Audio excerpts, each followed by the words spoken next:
Tu peux enlever le masque.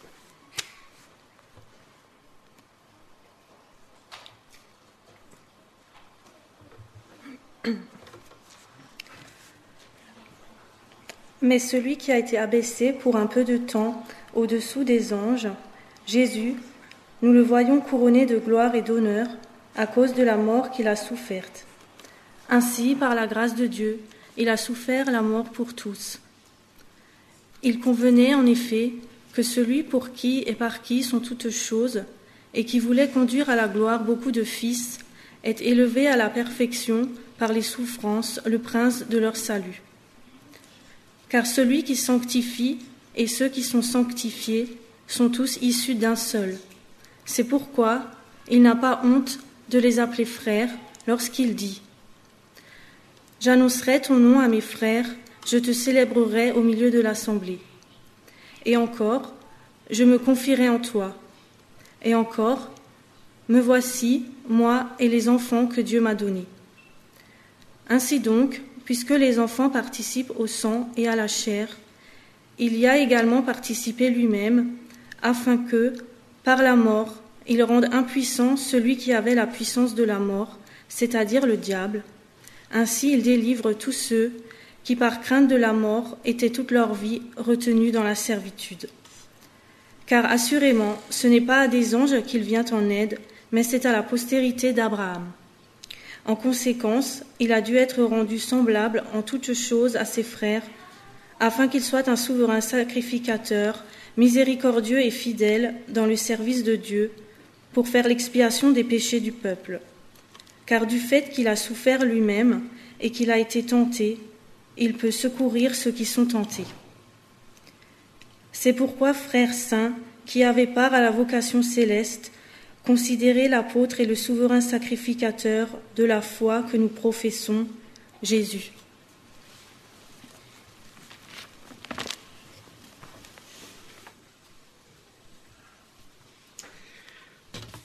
Le prédicateur ce matin, c'est Pierre-Paul.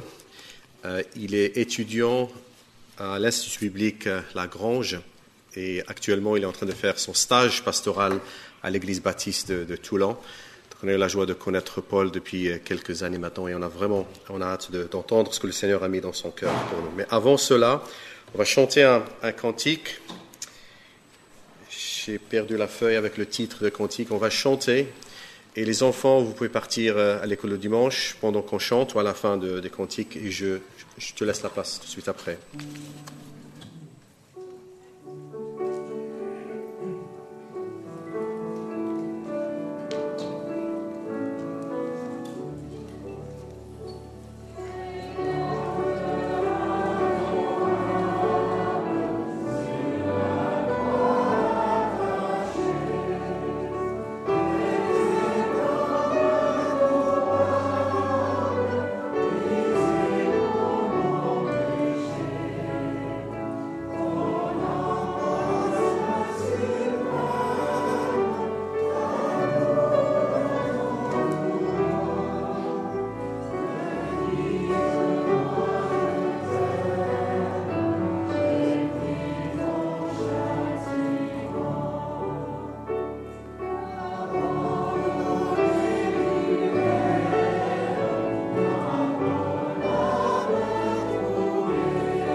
Bonjour à chacun, à chacune.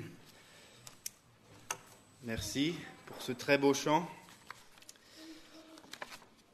Je me dis, il y a deux façons de réagir à ces paroles qu'on vient de chanter. Oui, je peux être ému de considérer que le Christ a souffert, mais ça peut en rester là. Et pendant la semaine d'évangélisation, j'ai rencontré des personnes qui m'ont dit « Je sais que j'ai besoin d'être purifié. Un jour, je lirai la parole quand j'ai besoin d'être purifié. » Mes chers amis, frères et sœurs, ce jour, c'est aujourd'hui.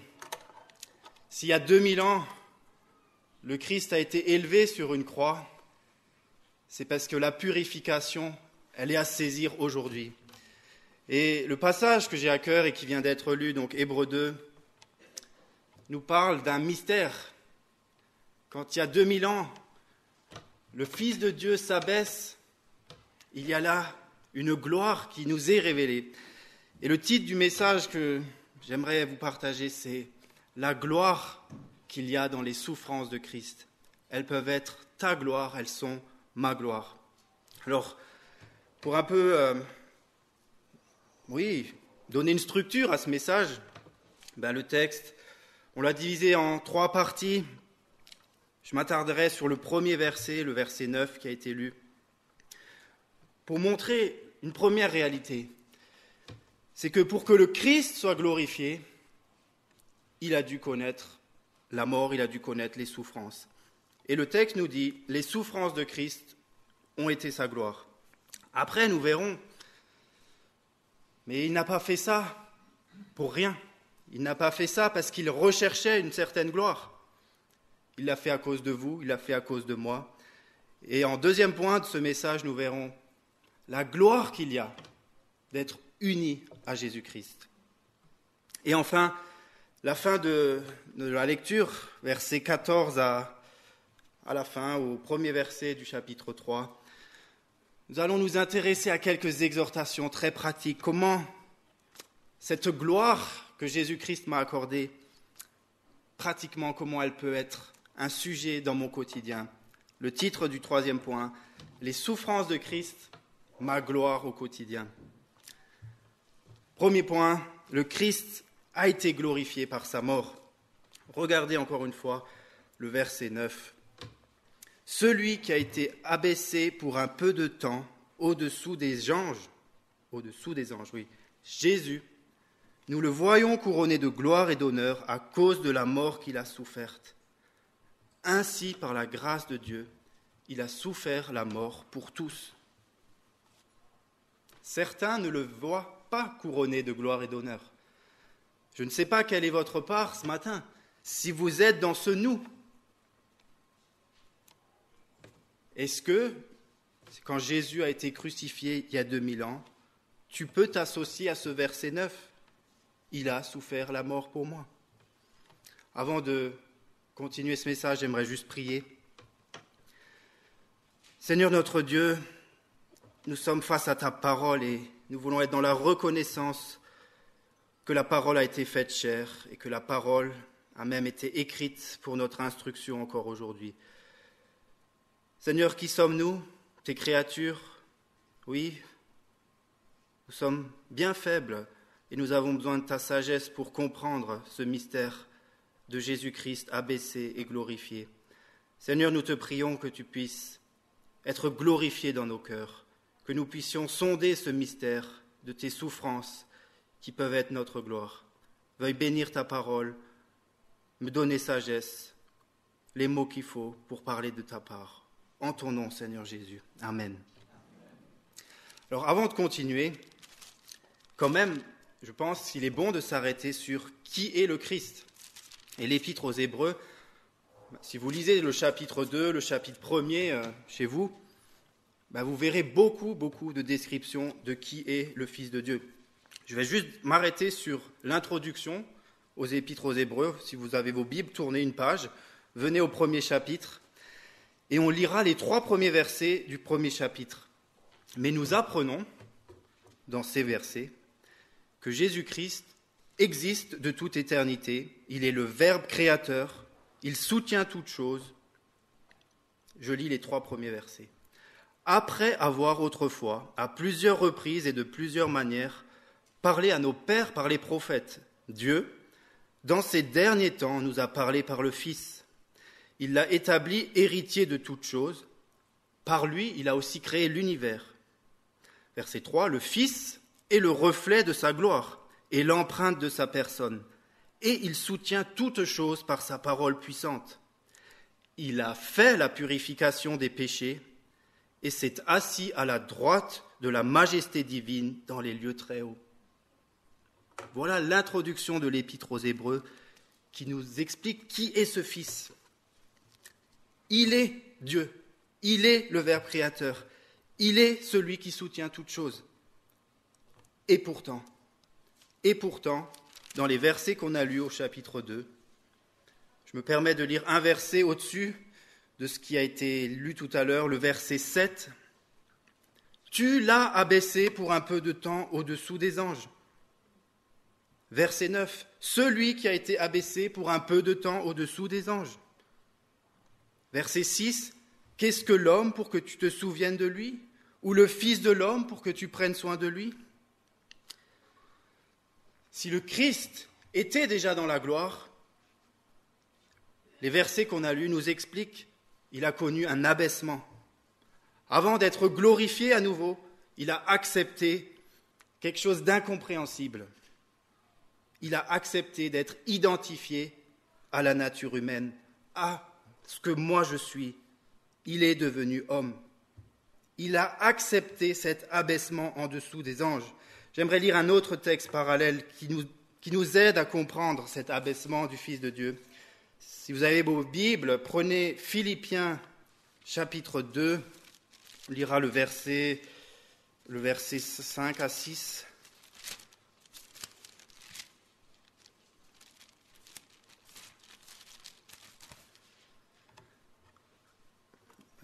Verset 6, directement. Qui nous dit la même chose que ce qu'on a déjà vu. Jésus-Christ, existant en forme de Dieu, il n'a point regardé son égalité avec Dieu comme une proie à arracher d'être égal avec Dieu. Il n'a point regardé son égalité avec Dieu, comme une proie à arracher. Verset 7, il s'est dépouillé lui-même en prenant une forme de serviteur, en devenant semblable aux hommes, et il a paru comme un vrai homme. Il s'est humilié lui-même, se rendant obéissant jusqu'à la mort, même jusqu'à la mort de la croix. C'est pourquoi aussi Dieu l'a souverainement élevé. Un texte vraiment parallèle à ce qu'on a vu dans Hébreux, qui nous aide à comprendre qu'il y a quelque chose de pas normal.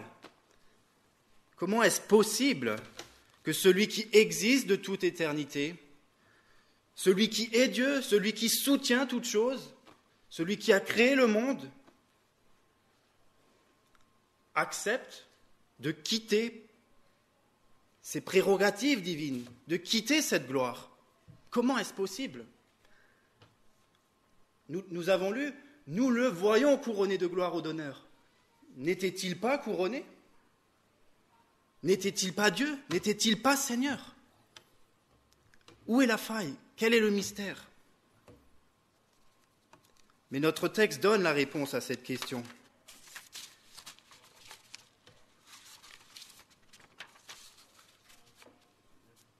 Verset 9.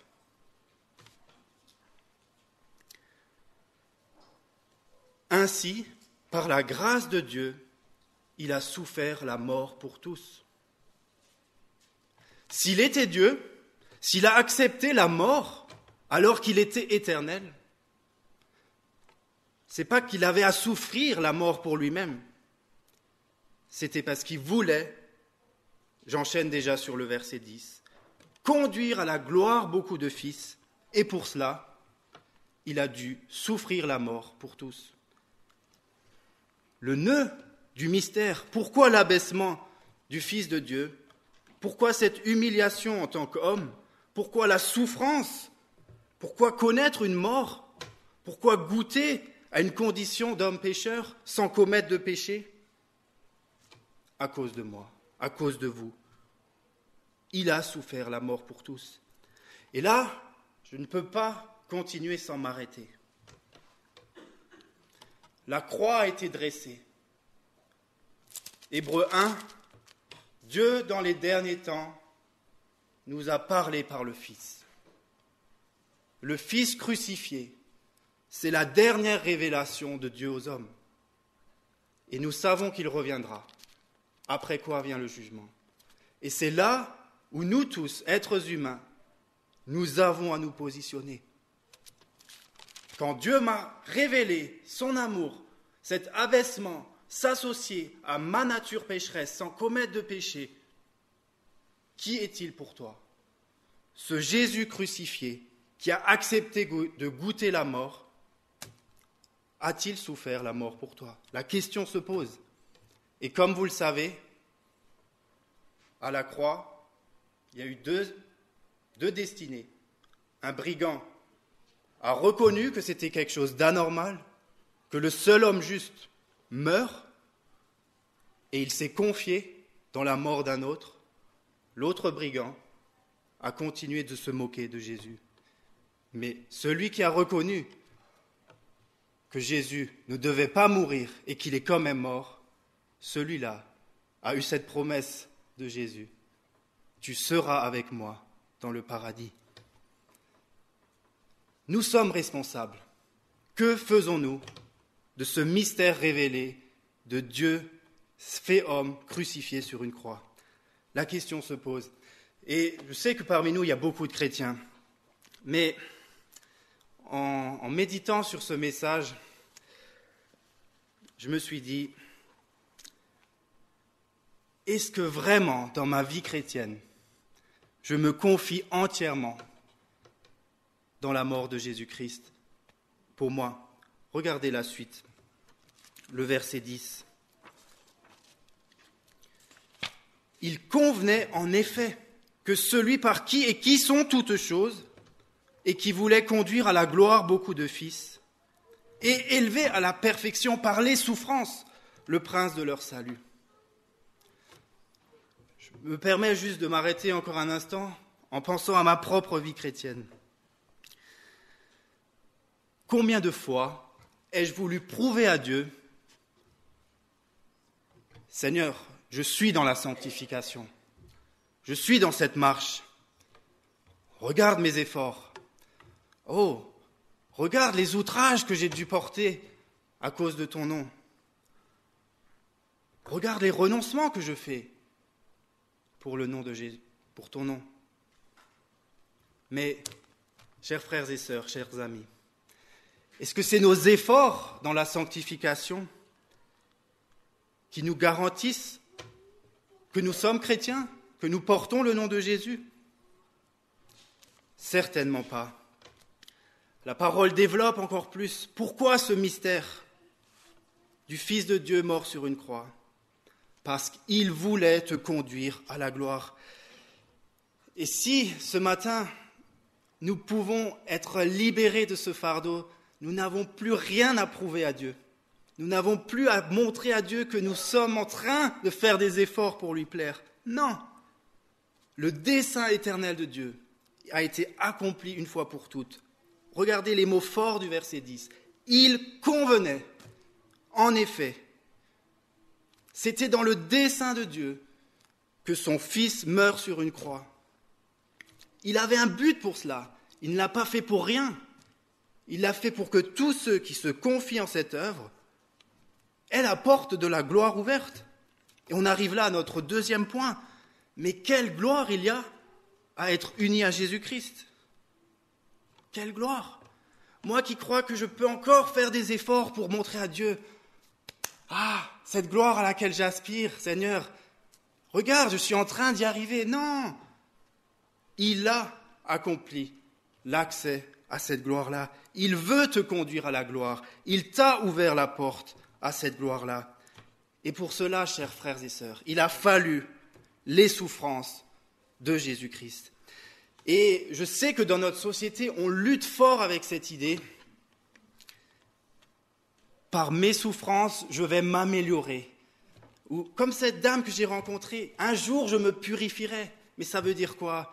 Ça veut dire j'ai tellement peur de souffrir qu'un jour je vais prendre sur moi pour m'améliorer.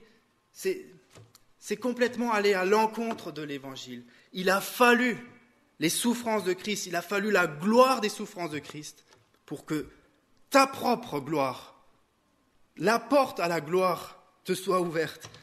Pourquoi encore vouloir prouver quelque chose à Dieu?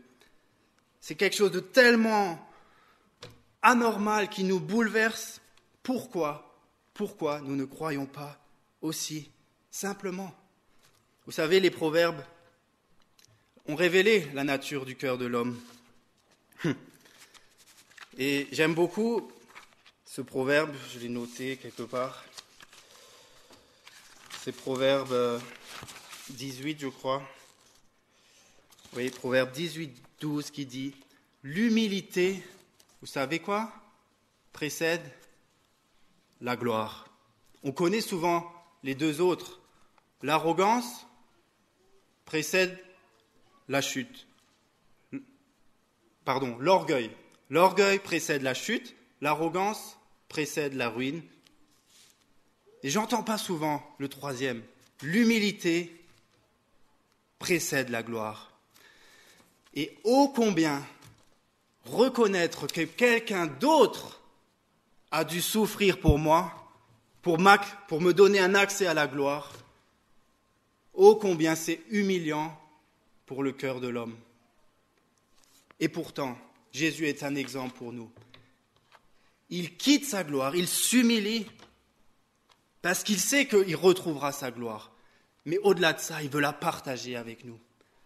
Oh, chers amis, que nous ne méprisions pas ce que le Fils de Dieu a fait pour nous. Il n'y a pas d'autre accès à la gloire de Dieu que celle que le Fils nous a donnée. Ce sont ses souffrances qui nous ouvrent la porte de la gloire. Regardez le verset 11 maintenant.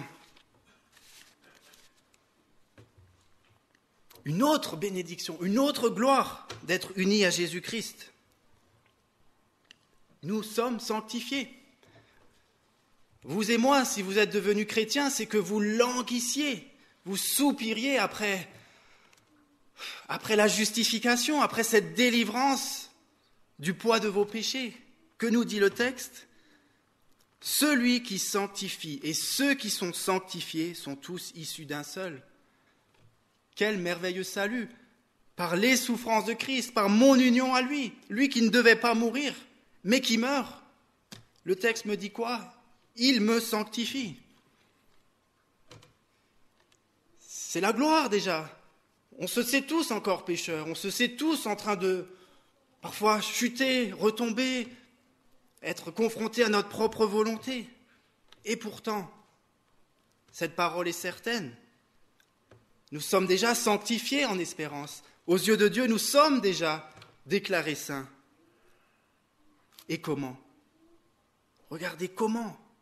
Encore une fois, l'épître, là, l'auteur, nous pointe vers le cœur de l'Évangile. Tous ceux qui sont sanctifiés, verset 11, sont tous issus d'un seul. Que personne d'entre nous ne cherche sa sanctification autrement que dans celui qui l'a donné, celui qui l'a acquise pour nous, Jésus-Christ. Celui qui sanctifie et ceux qui sont sanctifiés sont tous issus d'un seul. C'est là la gloire de l'Évangile. Je ne vous connais pas tous, mais qu'est-ce qui nous unit si nous sommes enfants de Dieu ? C'est que vous et moi, pour votre salut, vous vous êtes confiés en l'œuvre parfaite de Jésus-Christ. Quand vous vous êtes convertis, vous avez vu la perfection de Jésus, vous avez vu votre misère dans le péché et vous avez cru. Et ça vous a libéré de vos fardeaux, de votre péché, et vous avez goûté à cette vie destinée à la gloire, à cette vie sanctifiée. Mais maintenant que nous sommes dans cette marche, est-ce qu'on croirait un autre évangile ? Est-ce qu'on croirait qu'on a encore quelque chose à prouver ? Si un jour j'ai compris que c'est Dieu qui me sanctifie, alors que vous êtes encore en lutte aujourd'hui peut-être, avec un péché, avec un doute, avec que sais-je. Si vous êtes chrétien, c'est uniquement par les mérites de Jésus-Christ. Et ce texte nous le rappelle d'une manière très forte. Regardez une autre bénédiction de la gloire qu'il y a pour nous dans les souffrances de Christ. La suite du verset 11, 12 et 13, ça rejoint ce qu'on a étudié cette semaine avec l'équipe, mais la merveilleuse doctrine de l'adoption. Si c'est Jésus-Christ qui me sanctifie, regardez le titre qu'il nous donne. Verset 11, il n'a pas honte de nous appeler frères. Moi, Jésus m'appellerait frère avec ce qu'il y a encore dans mon cœur de si mauvais. J'ai du mal à le croire. Mais l'œuvre de Jésus-Christ est tellement parfaite que la seule chose à faire, c'est Seigneur, je crois. Je crois que ton œuvre est suffisante pour que je puisse avoir ce titre de frère. Je ne l'ai pas à le prouver. Les souffrances de Christ ont été parfaites pour que moi, je puisse jouir de ce titre. Il n'a pas honte de m'appeler frère. Il n'a pas honte de t'appeler sa sœur, ta sœur. Regardez le verset 13. Je me confierai en toi et encore, me voici, moi et les enfants que Dieu m'a donnés. Nous sommes appelés enfants de Dieu. Avons-nous un mérite pour avoir ce titre ? Aucun mérite, si ce n'est d'avoir reconnu que quand Jésus-Christ était un jour sur la croix, il m'a représenté en tant que fils de l'homme, chef de l'humanité. Il me représente devant le Père. Sa justice devient ma justice. Mon péché, c'est ça qui l'a poussé à aller au bois, à mourir sur une croix. Et parce que je crois que ce ne sont pas mes souffrances qui me sanctifient, mais bien les souffrances que Jésus-Christ a subies,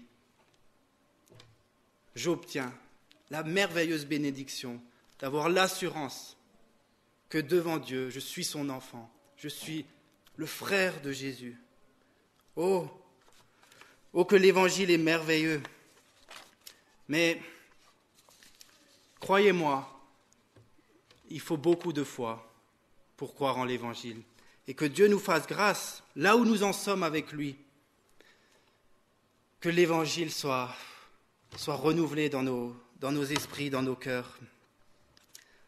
Parce que, frères et sœurs, si à un moment donné, vous vous dites que vous avez quelque chose à prouver à Dieu, vous êtes en train de mépriser celui qui a souffert il y a 2000 ans pour que tu sois celui que tu es, enfant de Dieu.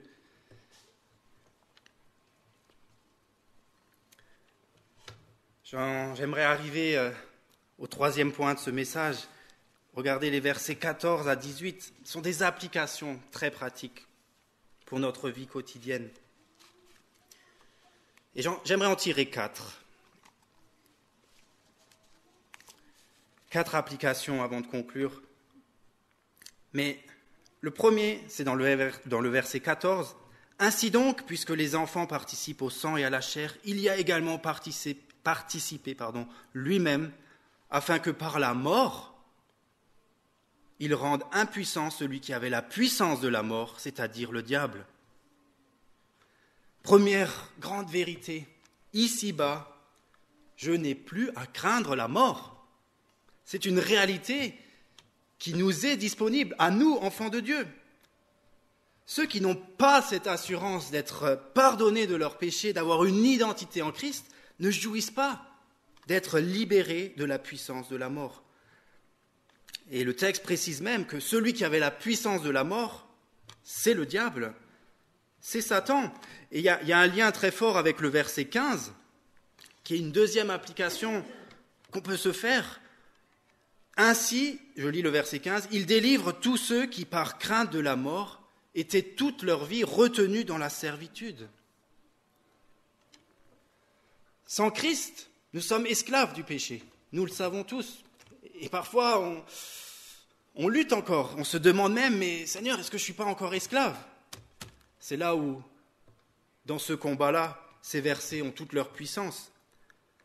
Il a accompli parfaitement la puissance qui délivre de la mort. Il a vaincu la mort, verset 15. Ainsi, par cette victoire sur la mort, il délivre tous ceux qui, par crainte de la mort, étaient dans toute leur vie retenus dans la servitude. Ça veut dire quoi, pratiquement pour moi? Le péché n'a plus de pouvoir. Je peux encore succomber au péché, mais je n'ai plus cet esclavage au péché, parce que Satan me tenait lié.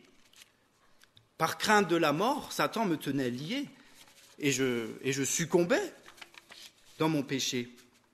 Et la crainte de la mort m'oppose à Dieu. J'ai tellement peur de rencontrer mon Dieu que je ne veux même pas y penser. C'est ce que beaucoup disent. Et Satan nous tient liés. Et on se sait tous naturellement dans une crainte de la mort. Mais gloire à Dieu, Christ l'a vaincu et Christ peut maintenant te délivrer de toute forme de servitude. Peut-être tu doutes de cette vérité. Peut-être tu avais expérimenté une grande délivrance au moment de ta conversion. Et peut-être qu'en relisant ce verset, tu te dis, mais l'Évangile est-il vraiment vrai? Est-ce que vraiment il est capable de me délivrer de toute servitude? Alors ça peut être n'importe quoi, hein. Ça peut être une crainte, ça peut être un péché récurrent, ça peut être, ma volonté propre, n'importe quoi comme servitude. Le texte nous dit, il délivre, par sa victoire sur la mort, il délivre tous ceux qui, par crainte, étaient retenus dans une forme de servitude. Et il nous faut nous rappeler cette vérité. L'œuvre de Christ est parfaite. Si vous êtes en bataille, ne croyez pas que ce sont vos efforts pour résister ou pour lutter qui vous garantissent la délivrance. Non. Les souffrances de Christ, ce sont elles qui sont notre gloire, ce sont elles qui nous garantissent d'être délivrés de toute forme de servitude. Troisième application forte qu'on voit là, je lis le verset 16 et 17. Assurément, ce n'est pas à des anges qu'il vient en aide, c'est à la postérité d'Abraham. La postérité d'Abraham, nous tous qui avons cru, c'est à ceux-là que Dieu vient en aide. Et nous devons nous rappeler, alors que nous sommes en lutte, Jésus nous vient en aide parce que nous avons la foi. Et qu'est-ce qui appuie notre foi? Regardez le verset 17. En conséquence, Jésus a dû être rendu semblable en toutes choses à ses frères. Ne le négligeons pas. Jésus a connu toutes les conditions de notre humanité, toutes les conditions de notre vie pécheresse sans commettre de péché, précisons-le bien. Ainsi, je relis le verset 17, il a dû être rendu semblable en toutes choses à ses frères, afin qu'il soit un souverain sacrificateur, miséricordieux et fidèle dans le service de Dieu, pour faire l'expiation des péchés du peuple. Quelle est la grande vérité là? L'expiation est accomplie. Mes péchés sont effacés par les souffrances de Christ accomplies une fois pour toutes, par sa mort. Et ce ne sont pas mes luttes ou ma résistance qui pourrait ajouter quelque chose à l'expiation. Rappelez-vous ce qu'on a lu dans Hébreux 1. Il a fait la purification et s'est assis. Et nos consciences, c'est la troisième vérité que je veux souligner, elles peuvent être purifiées. Elles sont purifiées, bien évidemment. Il y a là un acte de foi à faire. Si je reconnais que ce Jésus qui a connu ma situation, c'est lui qui est mon secours, c'est lui qui a accompli la purification par ses souffrances, par sa mort, il a expié mon péché. Il y a une vraie délivrance à revenir à la base de l'Évangile alors que je suis dans un combat, alors que je suis dans une lutte, à me dire, mais qu'est-ce qui fait de moi un chrétien? Rappelez-vous, Jésus-Christ a accompli par ses souffrances ton expiation, tes péchés sont effacés une fois pour toutes. Quatrième réalité, avant de conclure, C'est le verset 18. Christ a été tenté avant moi.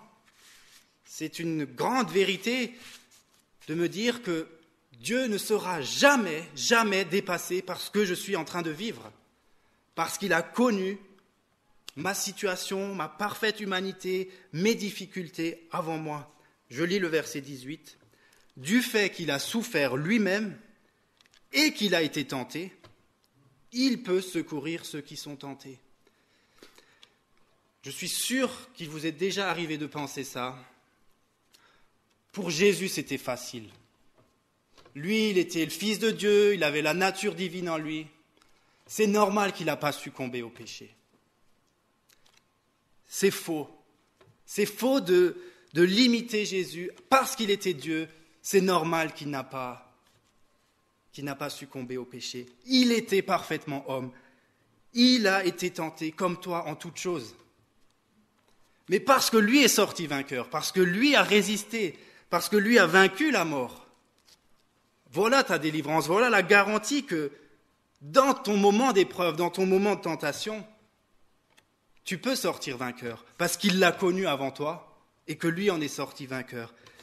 Et que ton identité, c'est pas ta lutte, c'est pas tes combats, tu n'essayes plus de prouver à Dieu quelque chose, mais tu as compris que ta gloire, elle était d'être uni à Jésus-Christ, parce que son œuvre, elle est parfaite pour ton expiation, pour être adopté du Père, pour être délivré de toute forme de servitude, et en l'occurrence, pour le verset là, pour être délivré de toute tentation, pour être victorieux dans l'épreuve. Oh, que l'Évangile est merveilleux. Et j'aimerais juste conclure en vous laissant quelques paroles d'Ésaïe 53, qui je pense, sont nécessaires alors que on serait tenté de revenir, d'aller vers un autre évangile, mais que le Seigneur bénisse la lecture des 2 versets d'Ésaïe 53, on lira le verset 3 à 5. Méprisé et abandonné des hommes, homme de douleur et habitué à la souffrance, semblable à celui dont on détourne le visage, nous l'avons dédaigné, nous avons fait de lui aucun cas. Cependant, ce sont nos souffrances qu'il a portées. Là, j'ai envie de dire, mais pourquoi vouloir porter ces souffrances encore ? Cependant, ce sont nos souffrances qu'il a portées. C'est de nos douleurs qu'il s'est chargé. Et nous l'avons considéré comme puni, frappé de Dieu et humilié. Mais il était blessé pour nos péchés, brisé pour nos iniquités. Le châtiment qui nous donne la paix est tombé sur lui, et c'est par ses meurtrissures que nous sommes guéris. Que le Seigneur vous bénisse abondamment. Oui, il y a une puissance dans l'œuvre de la croix, et que Dieu, dans sa grâce, peut-être à la lecture de l'Épître aux Hébreux, que je vous invite à faire, relisez ce chapitre 2, vous puissiez comprendre encore plus qu'il y a une gloire dans les souffrances de Christ, et que cette gloire, elle vous est destinée, elle vous est réservée, elle vous est même assurée, comme l'a dit Ésaïe 53. C'est par ces meurtrissures que je suis guéri. Alors que Dieu nous fasse grâce à chacun d'entre nous, dans notre marche chrétienne, de n'avoir vraiment aucun autre point d'appui, aucun autre sujet de gloire que ce qui a déjà été parfaitement accompli, l'œuvre de Jésus-Christ. Peut-être je prie en conclusion, et on chantera un dernier chant qui s'appelle « Ô grâce merveilleuse ». Et dans le refrain, vous aurez cette phrase « Nous n'avons qu'un seul sujet de gloire, c'est ta sainte croix, divin Sauveur ». Prions. Père céleste, oui, devant le mystère de la croix, Paul a pu dire « Je fléchis le genou », de qui toute famille dans les cieux et sur la terre tire son nom. Seigneur, si nous sommes enfants de Dieu ce matin, nous voulons proclamer et reconnaître avec avec foi que nous n'avons aucun mérite que d'être tes enfants, si ce n'est l'œuvre de Jésus-Christ accomplie pour nous. Seigneur, nous voulons louer ton nom, louer ce plan merveilleux que tu as eu d'abaisser ton propre Fils pour nous ouvrir la porte à ta gloire, pour faire de nous de nouvelles créatures. Nous voulons te dire merci d'avoir accepté l'humiliation, l'abaissement par amour pour nous. Et Seigneur, nous voulons aussi te demander pardon, où tant de fois, dans nos propres vies chrétiennes, nous luttons, nous bataillons, tout simplement par un cœur endurci, par un cœur qui manque de foi, de reconnaître que les souffrances de Christ sont parfaites. Elles sont ma propre gloire. C'est là qu'est ma guérison. Et j'aimerais te prier pour chacun de mes frères, chacune de mes sœurs, que tu puisses les bénir dans leur marche avec toi et que chacun d'entre nous revenions à un évangile simple, un évangile vrai, un évangile qui se confie en toi. Et pour cela, nous avons besoin de ta grâce et nous la demandons au nom du Seigneur Jésus. Amen. Donc, ô grâce merveilleuse. Est-ce que vous le connaissez? Oui? Ah, super.